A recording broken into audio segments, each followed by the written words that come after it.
Welcome back to our channel. మూషికా బాల 4వ తరగతిలో ఉండగా ఒక సంఘటన జరిగింది. బడి పిల్లలను తీసుకొని వాళ్ళ టీచర్ అడవిలోని చెరువు దగ్గరికి పిక్నిక్కు పోయారు.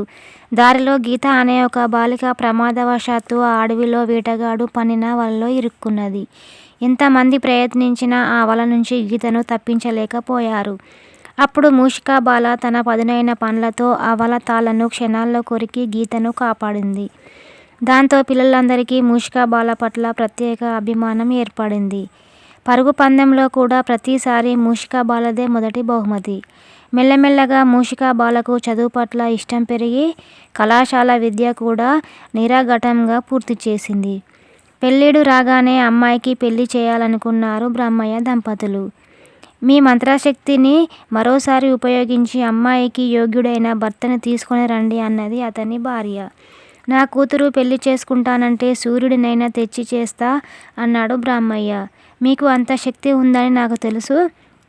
సూర్యుడే మన అల్లుడవుతుంటే ఇంకేం కావాలి, నిజం చేయండి అన్నది. బ్రహ్మయ్య సరేనని కళ్ళు మూసుకొని ధ్యానం చేయగా వెంటనే సూర్యుడు ప్రత్యక్షం అయ్యాడు. తన కూతుర్ని పెళ్లి చేసుకోమని సూర్యుణ్ణి అడిగాడు. మీ అమ్మాయిని పెళ్లి చేసుకోవడం నాకు ఇష్టమే, కానీ ఆమెకు నేను నచ్చానో లేదో అడగమన్నాడు సూర్యుడు. మిగతాది తర్వాత చెప్పుకుందాం. Thanks for watching. Please subscribe my channel.